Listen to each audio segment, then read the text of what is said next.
తెలంగాణలో కొత్త ప్రభుత్వం ఏర్పడి రోజులు గడుస్తున్నాయి. రేవంత్ రెడ్డి తనదైన స్పీడ్లో ముఖ్యమంత్రిగా ముందుకు వెళ్ళిపోతున్నారు.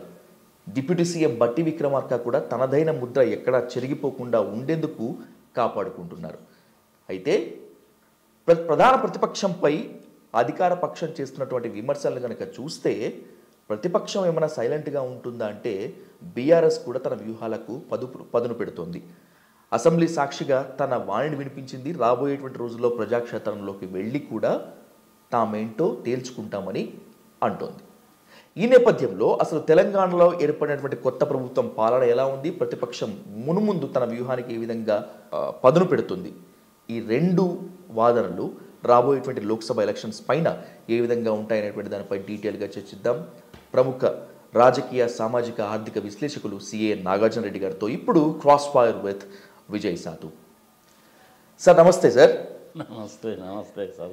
సార్ ఇప్పుడు తెలంగాణ గురించి మీ కామెంట్, మీ విశ్లేషణ కావాలి. ఎందుకంటే కొత్త ప్రభుత్వం ఏర్పడి రోజులు గడుస్తున్నాయి సార్. ఇందాక చెప్పుకున్నట్లుగానే ఇప్పుడు పాలన ఎలా ఉంది అని అడగటం అనేటువంటిది కాస్త ఎర్లీ బర్డ్ సింగ్స్ అన్నట్లుగానే ఉంటుంది. కానీ ప్రజలు మొత్తం అంతా కూడా ఎదురు చూస్తున్నారు. అసలు ప్రభుత్వం ఎలా ఉంది, పాలన ఎలా ఉంది, రాజకీయ విశ్లేషకుల అంచనాలను అందుకుంటుందా, అప్ టు ద మార్క్ వెళ్తుందా అనేటువంటి దానిపై మీ కామెంట్ ఏంటి సార్? ఏదో సమయం చెప్తారు సార్, తెలుగులో ఆలు లేదు చెల్లు లేదు కొడుకు పేరు సోమలింగడు అన్నట్టుగా కనీసం 4-5 నెలలు కూడా టైం ఇవ్వకుండా వారం రోజుల్లోనే అయిపోవాలి, నెల రోజుల్లోనే అయిపోవాలి అంటే ఏమైపోతుంది? అంతకుముందు గవర్నమెంట్ ఏం చేసిపోయింది, ఫైల్స్ ఏవి పెండింగ్లో ఉన్నాయి, ఎక్కడ పెండింగ్లో ఉన్నాయి, బడ్జెట్స్ ఏంటి, మళ్ళీ మన సెప్టెంబర్లోనూ అక్టోబర్లోనూ రివైజ్డ్ బడ్జెటెడ్ ఫిగర్స్ ఏంటి, ఆదాయం ఏంటి, సంవత్సరం ఇవన్నీ చూసుకోవాలి కదా. చూసుకోవడానికి టైం పడుతుంది. అయినప్పటికీ సాధు నువ్వు అడుగుతున్నావు కాబట్టి నిష్పక్షపాతంగా కనుక చెప్పాలి అంటే బాగుందనే చెప్పాలి. బాగుందనే చెప్పాలి. ఎస్. దానికి ప్రధానంగా 2 కారణాలు. ఒక కారణం ఏంటంటే చెప్పినటువంటి ప్రామిసుల్లో ఆర్టీసీ బస్సుల్లో మహిళలకి ఉచిత ప్రయాణం ఇంప్లిమెంట్ చేశారు. అంతకుముందు కేసీఆర్ గారు ఉన్నటువంటి దాన్ని పబ్లిక్కి ఓపెన్ చేశారు. ఆయన ఉన్నప్పుడు అసలు మినిస్టర్లకి, ఎమ్మెల్యేలకి ఎంట్రీ లేదు. ఇప్పుడు నాలాంటి వాడు, నీలాంటి వాళ్ళు కూడా పోవచ్చుగా, కనీసం చూడడానికైనా వెళ్ళొచ్చు. మరి ఇన్ఫర్మేషన్ నేను కూడా ఇంతవరకు చూడడానికి వెళ్ళలేదు, ఒక రోజు వెళ్తాను నేను. ఓకే, ఢిల్లీ వెళ్ళడం అనేటువంటిది ప్రతి ముఖ్యమంత్రికి కూడాను రెగ్యులర్గా జరిగేటువంటి పనే. కనీసం 5-6 సార్లు వెళ్ళాల్సి వస్తుంది. ఫండ్స్ తెచ్చుకోవడానికి, గ్రాంట్స్ తెచ్చుకోవడానికి, ఇట్లాంటి పనుల కోసం అని చెప్పి ప్రత్యేకమైన పరిస్థితుల్లో తుఫాను లాంటివి వచ్చినప్పుడు సహాయం అందించడానికి పోతుంటారు. 2 రాష్ట్రాల మధ్య ఏదైనా తగాదు వచ్చినా కానీ పోతుంటారు. నీతి ఆయోగ్ మీటింగ్స్ జరిగినప్పుడు వెళ్తారు. జిఎస్టీ కౌన్సిల్ వాళ్ళ మీటింగ్ జరిగినప్పుడు వెళ్తారు. అందుకని 5-6 సార్లు అనేటువంటి వాళ్ళు ప్రతి ముఖ్యమంత్రి కూడా వెళ్తారు. సరే, మన తెలుగు ముఖ్యమంత్రులకి ఏంటంటే హడావుడి ఎక్కువ. ముందు ఒక 10 కార్లు, వెనక ఒక 10 కార్లు. ఆ ముఖ్యమంత్రి గారు వచ్చినప్పుడు గెస్ట్ హౌస్లో దాంట్లో ఉన్నప్పుడు ఆయన వచ్చారు కదా అని రెడ్ కార్పెట్ వేసి బ్యాండ్ మేళం వాయించడం, ఇవన్నీ నేను చూశాను. కానీ ఉత్తరప్రదేశ్ కానీ, తమిళనాడు కానీ, వెస్ట్ బెంగాల్ కానీ, హిమాచల్ ప్రదేశ్ కానీ ముఖ్యమంత్రులు కానీ, బీహార్ నుంచి నితీష్ కుమార్, లాలూ ప్రసాద్ యాదవ్ వచ్చినప్పుడు చూశాను నేను. అందరికీ గెస్ట్ హౌస్లు ఉన్నాయి కదా. ఈ రకమైన హడావుడి అయితే నేను ఎప్పుడు చూడాల. Okay sir.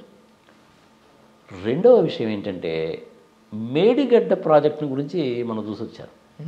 It is a flop project అని చెప్పి అల్టిమేట్గా వాళ్ళు డిజైన్ చేశారు. ఇలా రాజశేఖర రెడ్డి గారు ఉన్నప్పుడు ఆ ప్రాజెక్ట్ అనేటువంటిది చేవళ్ళకి సంబంధించినటువంటి ప్రాజెక్ట్, అది 32,000 కోట్లతో ఎస్టిమేట్ చేస్తే ఆ రోజుల్లోనే, అంటే నేను కూడా ఉన్నాను అన్నమాట అప్పుడు వర్క్ చేసినప్పుడు. నేను, సోమయాజులు గారు, మేమందరం ఉండే వర్క్ చేసాము. 32,000 కోట్లు అవుతుందంటే రోజయ్య గారు వాళ్ళ వామ్మో అయ్యో డబ్బులు యాండి దేవాలా 32 కోట్లని. అయినా కానీ రాజశేఖర రెడ్డి గారు ధైర్యంగానే టేకప్ చేశాడు. వీళ్ళు వచ్చిన తర్వాత ఏం చేశారంటే దాని ప్లాన్ మార్చి ఇప్పుడు అది 1,40,000 కోట్లు చేశారు. అందులో మేడిగడ్డలో ఏం జరిగిందో మనం చూసాం. జనరల్గా పెద్ద పెద్ద డ్యామ్స్లు కట్టేటప్పుడు ఏంటంటే అన్ని రకాలైనటువంటి జాగ్రత్తలు తీసుకొని చేస్తారు. మరి వీళ్ళు ఎట్లా చేశారో ఏమో కానీ అది అల్టిమేట్గా కుంగిపోయింది. వాళ్ళు సెంట్రల్ గవర్నమెంట్ వాళ్ళు ఎవరైతే వచ్చారో కమిటీ వాళ్ళు వచ్చి ఈ ప్రాజెక్ట్ అంతా కూడా ఫ్లాప్ ప్రాజెక్ట్, ఇది మొత్తం మళ్ళీ మీరు రీబిల్డ్ చేయాల్సిందే అన్నారు. సరే, వాళ్ళు ఎలక్షన్స్ అప్పుడు చెప్పారు కాబట్టి మొన్న వెళ్ళి చూసి వచ్చారు. వాళ్ళు బాగానే ఉంది కదా, అది ఇమీడియట్గానే చేశారు కదా. ఎలినేషన్ వాళ్ళు ఐ థింక్ బట్టి విక్రమార్క గారు అయితే నాకైతే కనపడలేదు, కానీ శ్రీధర్ బాబు కనపడ్డారు, నేను కోమటిరెడ్డి వెంకటరెడ్డి వాళ్ళు కనపడ్డారు నాకు. సార్ వెళ్ళి చూసి వచ్చారు. అది అల్టిమేట్గా సెంట్రల్ గవర్నమెంట్ వాళ్ళు చెప్పింది కరెక్టే. అది నేను టెక్నికల్ పర్సన్ కాకపోయినా కానీ వేరే ఇంజనీర్స్ని అడిగితే చెప్పిన మాట అనమాట అది వాళ్ళు. దట్ ఈస్ సెకండ్ థింగ్ చేశారు. మూడవది, రేపు దావోస్లో వరల్డ్ ఎకనామిక్ ఫోరం మీటింగ్ జరుగుతుంది సార్. ఆ మీటింగ్కి వెళ్తున్నాను నేను కూడా. అంటే ఎంతో పాటు ఏంటంటే శ్రీధర్ బాబు ఐటీ మినిస్టర్, నేను ఆయన ఐటీ మినిస్టర్ అయితే బాగుంటుందని అనుకున్నాను, ఆయన ఐటీ మినిస్టర్ అయ్యాడు ఆయన. Great sir. So is a knowledgeable person. So ఆయన కూడా వెళ్తున్నాడు. ఇంకా ఇది ఒకళ్ళు ఇద్దరు ముగ్గురు నలుగురు ఐఏఎస్ ఆఫీసర్స్ వాళ్ళు వెళ్తారు. ఏదైనా స్టాల్స్ ఏమైనా పెడతారేమో మనకైతే తెలియదు, కానీ that is also a good thing. Delhi కూడా వెళ్ళొచ్చాడు. అటుపక్క బీజేపీ గవర్నమెంట్ ఉంది, ఇటుపక్క కాంగ్రెస్ గవర్నమెంట్ అయినా కానీ సిద్ధాంతపరంగా విభేదిస్తారేమో కానీ ఫండ్స్ తెచ్చుకోవడం, గ్రాంట్స్ తెచ్చుకోవడము, తర్వాత అది జిఎస్టీకి సంబంధించిన కాంపెన్సేషన్ ఫండ్ తీసుకోవడము, ఇట్లాంటి వాటిల్లో మటుకు వీళ్ళు చట్ట ప్రకారం అనే దాన్ని పోతారు. రాజ్యాంగ ప్రకారం, చట్ట ప్రకారం వీళ్ళు అడగాల్సింది అడుగుతారు, వాళ్ళు ఇస్తారు. ఏదైనా ఒక 10 రూపాయలు ఎక్స్ట్రా ఇస్తే ఇస్తారు. సో అందుకని ఇప్పటివరకు యాజ్ ఆన్ టుడే వరకు కనుక చూస్తే సానుకూలంగానే ఉంది, చక్కగానే ఉంది, బాగానే ఉంది. ముందు ముందు ఏం జరుగుతుందన్న సంగతి చూడాలి. రేపు 10th క్లాస్ ఇంటర్మీడియట్ ఎగ్జామినేషన్లో మళ్ళీ పేపర్స్ లీక్ అయినాయని చెప్పి అప్పుడు గొడవ చేశారు కదా. అవును సార్. సో ఈసారి గట్టి చర్యలే తీసుకుంటారు. ప్రతి దానికి కూడాను 2 సెట్లో 3 సెట్లో పేపర్లు తయారు చేస్తారు. దాన్ని బట్టి అనౌన్స్ చేయడం అంటే మంచి చర్యలే తీసుకుంటారు. అంతవరకు బాగానే ఉంటుంది. ఇక అగ్రికల్చర్కి సంబంధించి సార్, ఇండస్ట్రీస్కి సంబంధించి హైదరాబాద్లో ఇండస్ట్రీస్ గురించి పెద్ద వరి కావాల్సిన పని ఏం లేదు. బట్ వరంగల్, హనుమకొండ, నిజామాబాద్, మహబూబ్ నగర్ ఇట్లాంటి ప్లేసెస్లో వ్యవసాయం మీద ఆధారపడిన పరిశ్రమలు తీసుకొచ్చుకోవడానికి కానీ, టెక్స్టైల్ ఇండస్ట్రీస్ తెచ్చుకోవడానికి కానీ ఇట్లాంటి వాటికి ఉపయోగపడతాయి. పసుపు బోర్డు తీసుకొస్తానని చెప్పి ఆయన చెప్పాడు. నిజామాబాద్ ఎంపీ రాలేదు కదా, మరి వీళ్ళు దానికోసం ప్రయత్నిస్తారేమో చూడాలి. Okay sir. అన్నిటితో పాటు సాహు, నువ్వు అడిగా కాబట్టి చెప్తున్నాను నేను. మన్మోహన్ సింగ్ గారు ప్రైమ్ మినిస్టర్గా ఉన్నప్పుడు ఇన్ఫర్మేషన్ టెక్నాలజీ ఇన్వెస్ట్మెంట్ రీజియన్ అని ఒక ప్రాజెక్ట్ అనౌన్స్ చేశారు. Okay sir. బీజేపీ వాళ్ళు వచ్చిన తర్వాత దాన్ని క్యాన్సిల్ చేశారు. అక్కడ గుజరాత్లో కట్టుకునేటువంటి డోలేరా సిటీకి ఫండ్స్ తగ్గిపోతాయని చెప్పి దీన్ని క్యాన్సిల్ చేశారు. ఓకే. ఇది న్యాయమా ధర్మమా అనేటువంటిది తెలంగాణ ప్రజల విజ్ఞతకు వదిలేద్దాం. Okay sir. ఆ ప్రాజెక్ట్ కనుక వచ్చిందంటే హైదరాబాద్ చుట్టుపక్కల బ్రహ్మాండంగా డెవలప్ అవుతుంది. 4-5 లక్షల మందికి ఉద్యోగాలు వస్తాయి. అంటే ఆల్మోస్ట్ అమెరికాలో ఉండేటువంటి సిలికాన్ వ్యాలీ లాగా తయారవుతుంది. ఇక్కడ వాళ్ళకి పెద్దగా ప్రాముఖ్యత అంటే ఏమి లేదు కాబట్టి, అయినప్పటికీ మొన్న 8 సీట్లు వచ్చాయిగా, అందుకని వాళ్ళు క్యాన్సిల్ చేశారు. రేవంత్ రెడ్డి గారు దీని గురించి గట్టిగా పట్టుకోవాలి. అవసరమైతే మోడీ గారి ఇంటి ముందు నిరాహార దీక్ష చేసైనా సరే కాక ఆ ప్రాజెక్ట్ తీసుకురావాలి. ఒకసారి ఇచ్చిన ప్రాజెక్ట్ని క్యాన్సిల్ చేయడం అంటే దానికి ఏదో ఒక రీజన్ రికార్డ్ చేసి ఉండాలి. మరి రీజన్స్ ఏం రికార్డ్ చేశారని అసలు నాకు తెలియలేదు. నేను ట్రై చేశాను కానీ నాకు దొరకలేదు ఇన్ఫర్మేషన్. రేవంత్ రెడ్డి గారు, శ్రీధర్ రెడ్డి గారు గట్టిగా పట్టుకుంటే ఇది వస్తుంది. ఇక మిగిలినటువంటి సాఫ్ట్వేర్ ఇండస్ట్రీస్ ఈ సంగతి సమాచారం అనేది గ్లోబల్ సిటీ గారు జరిగిపోతుంటారు. అదేమి పెద్ద ఇష్యూ ఏం కాదు సార్. ప్రజావాణి ప్రాబబ్లీ నాకు తెలిసినంత వరకు ఈ మేడిగడ్డ ఈ ప్రాజెక్ట్ ఏదైతే ఉందో కాళేశ్వరం ప్రాజెక్ట్ అనేది మళ్ళీ వీళ్ళు రీడిజైన్ చేస్తారు దాన్ని. ఓకే. రీడిజైన్ చేసి కాస్ట్ తగ్గించి ఇంప్లిమెంట్ చేయడానికి ట్రై చేస్తారు. జరిగిపోయింది, అయిపోయింది. ప్రజల్లో టాక్ ఏంటో తెలుసా సాధు? Let me tell you very frankly, ఎవరు ఏమనుకున్నా సరే, ఈ కాళేశ్వరం ప్రాజెక్ట్ అనేటువంటిది మొదలుపెట్టిన తర్వాత ఇంచుమించుగా 40,000 కోట్ల రూపాయలు భోంచేశారు వీళ్ళు అప్పళంగా అనేటువంటిది ప్రజల్లో ఉన్న టాక్. కేసీఆర్ గారు ఓడిపోవడానికి అదొక ప్రధాన కారణం కాళేశ్వరం. వీటన్నిటికంటే ప్రధానమైన కారణం ఏంటి అనేసి అంటే అహంకారము. నేను నేను నేను నేను అనే అహంకారం ప్రధానమైనటువంటి కారణం. సంక్షేమ పథకాలు అవి బాగానే ఉన్నాయి, దాన్ని మనం ఏం కాదన్నాను వీళ్ళే. అహంకారము, కాళేశ్వరము ఈ రెండే దెబ్బతీసినాయి అంతే. రేవంత్ రెడ్డి మంచి రైట్ టైంలో వచ్చాడు. Okay sir. ఇప్పుడు ప్రజావాణిగా మారిన ప్రజా దర్బార్, నిన్న మొన్న జరిగిన ప్రజాపాలన, ముఖ్యమంత్రిగా హంగు ఆర్భాటాలు లేకుండా, క్యాన్వాయ్ లేకుండా వెళ్ళిపోవటం, ఇవంతా రేవంత్ రెడ్డి గారికి ప్లస్ అవుతాయా? డెఫినెట్లీ ప్లస్ అవుతాయి. కానీ ముఖ్యమంత్రి హోదాలో ఉండే మనిషి ఓడిపోయినప్పుడు ఏం చేయాలి? నేను ఫారిన్ కంట్రీస్లో కూడా చాలామంది చూశాను.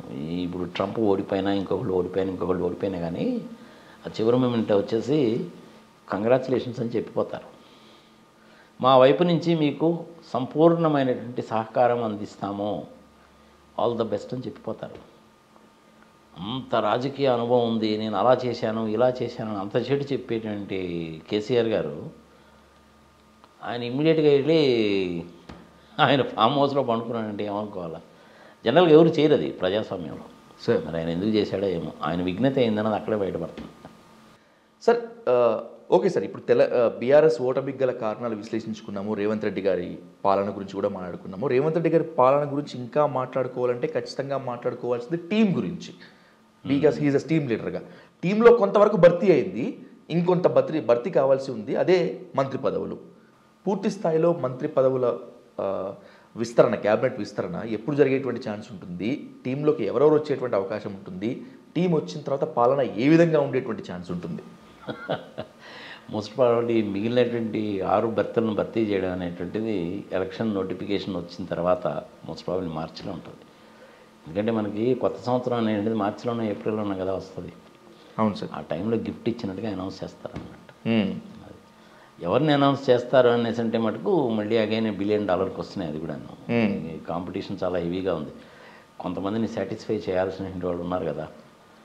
లేడీస్లో అయితే మటుకు ఇద్దరికి ఇచ్చేశారు కదా సార్. వాళ్ళిద్దరు కూడా వరంగల్ జిల్లా నుంచి వచ్చారు. అందులో మన ఆమె వాట్సర్ని సీతక్క, అలాగే కొండా సురేఖ నాకు కూడా బాగానే తెలుసాము. She is an excellent personality. భార్యాభర్తలు ఇద్దరు కూడా. నాకు సంబంధించిన క్లయింట్కి సంబంధించిన కంపెనీ ఇనాగ్రేషన్ పిలిస్తే వచ్చిందమ్మా. చాలా సింపుల్గా ఉంటుంది మనిషి కూడా. సరే ఏదో జంపు జిల్లా నుండి పార్టీలు మారారు సంగతి సమాచారం వచ్చారు, కానీ ఇద్దరు కూడాను లేడీస్. సో ఇక మీద లేడీస్కి ఇవ్వకపోవచ్చు, మైనారిటీస్ నుంచి ఎవరికైనా ఇవ్వడానికి అవకాశం. ఒకళ్ళకో ఇద్దరికో మైనారిటీస్కి ఇవ్వడానికి అవకాశం అనేటువంటిది ఉంటుంది. కాంపిటీషన్ అయితే ఉన్నమాట వాస్తవం. ఇప్పుడు మీరు నన్ను కనుక అడిగితే ఇంకా ఎవరెవరికి ఇస్తారు అనేసి అంటే నేను కూడా కొంచెం R&D చేస్తే కానీ చెప్పలేను. లాస్ట్ టైం అయితే ఏంటంటే నేను చెప్పగలిగాను సార్. కొండా సురేఖకి ఇస్తారు, సుధీర్ బాబుకి ఇస్తారు, కోమటిరెడ్డి వెంకటరెడ్డికి ఇస్తారు. ఆయనకైతే డిప్యూటీ సీఎం అనేది కన్ఫర్మ్డే. అలాగే మన శీలమైన ఆయన పేరేంటి, వాట్స్ హిస్ నేమ్, ఖమ్మం నుంచి ఎలక్ట్ అయ్యాడు చూడండి, పొంగులేటి శ్రీనివాసరెడ్డి, ఆయనకి ఇస్తారని చెప్పి అనుకున్నాము. అదే ఖమ్మం నుంచి తుమ్మల గారికి. ఎందుకంటే వాళ్ళు ముగ్గురు కూడా కాంపిటెంట్ పర్సన్సే, కానీ ఒకే జిల్లా నుంచి ముగ్గురికి ఇస్తారా లేదా అనేటువంటి సందేహంలో బట్టి విక్రమార్క కన్ఫర్మ్డ్ కాబట్టి వాళ్ళిద్దరిలో ఎవరికన్నా ఒకరికి ఇస్తారేమో అనుకున్నాను, ముగ్గురికి ఇచ్చారు. సమ్టైమ్స్ అట్లనే మహబూబ్నగర్ జిల్లా నుంచి సీఎం గారే ఉన్నారు కాబట్టి ఇంకెవరికి ఎవరేమో అనేసి అనుకున్నాను నేను. బట్ ఆయనకి ఇచ్చారు, ఇంకొక ఆయనకి. సో అందుకని నల్గొండ నుంచి బాగానే ఉంది, మహబూబ్ నగర్ నుంచి బాగానే ఉంది, మరి ఖమ్మం నుంచి బాగానే ఉంది. మిగిలిన ఏరియాస్ నుంచి చూడాలన్నమాట. అని బాగానే ఉంటుందని అనుకుంటాం. దయచేసి మళ్ళీ నన్ను అడగబాక, ఈసారి ఎవరెవరికి ఇస్తారు సార్ అని అడగబాక. నేను ఇంకా R&D చేయలేదు. ఎవరికి ఇచ్చినా ఏం చేసినా మీరు నేను కోరుకున్నా ఇంకెవరు కోరుకున్నా సుభిక్షంగా ఉండాలి, సుపరిపాలన అందించాలని కోరుకుంటాం కదా సార్. ఏం పర్లేదబ్బా, వచ్చేటువంటి 5 సంవత్సరాలు ఇంకొక 5 సంవత్సరాలు 10 సంవత్సరాలు కూడాను తెలంగాణ రాష్ట్రానికి ఏమీ దిగులేదు, సుభిక్షంగానే ఉంటుంది, ఎక్సలెంట్గానే ఉంటుంది. ఏమి దాని గురించి ఏమి వరి కావాల్సిన పని లేదు. టీచర్ ఉద్యోగాలు కొన్ని భర్తీ చేయాల్సింది ఉంది, మోస్ట్ ప్రాబబుల్ అది చేస్తారు సార్. మిగిలిన పథకాలన్నీ కూడా కంటిన్యూ అవుతాయి. ఈ కాళేశ్వరం ప్రాజెక్ట్ని మటుకు మళ్ళీ రీడిజైన్ చేయక తప్పదు. అది పెద్ద వైట్ ఎలిఫెంట్ అయిపోతుంది. పవర్ బిల్లే చాలా వస్తుంది. అవును సార్. దాన్ని రీడిజైన్ చేయాల్సిందే. గ్రావిటేషనల్ ఫోర్స్ మీద వాటర్ వచ్చేటువంటి విధంగా దాని కానీ రీడిజైన్ కానీ చేస్తే ఖర్చు తగ్గుతుంది, ఉపయోగంగా ఉంటుంది. ఒకసారి ఏమవుతుందంటే సాహు, నీకు నష్టం వచ్చినా సరే నడపాల్సిందే. సరే ఇప్పుడు TSRTC ఉందనుకోండి, సంవత్సరానికి ఒక 500 కోట్లు నష్టం వచ్చినా సరే నడపాల్సిందే, లేకపోతే ప్రైవేట్ వాళ్ళు దోచేస్తారు. చూస్తున్నాం కదా మనం. ఎందుకు ఇంకొక 10 రోజులు చూడు, హైదరాబాద్ నుంచి బయలుదేరి విజయవాడ, గుంటూరు, భీమవరము,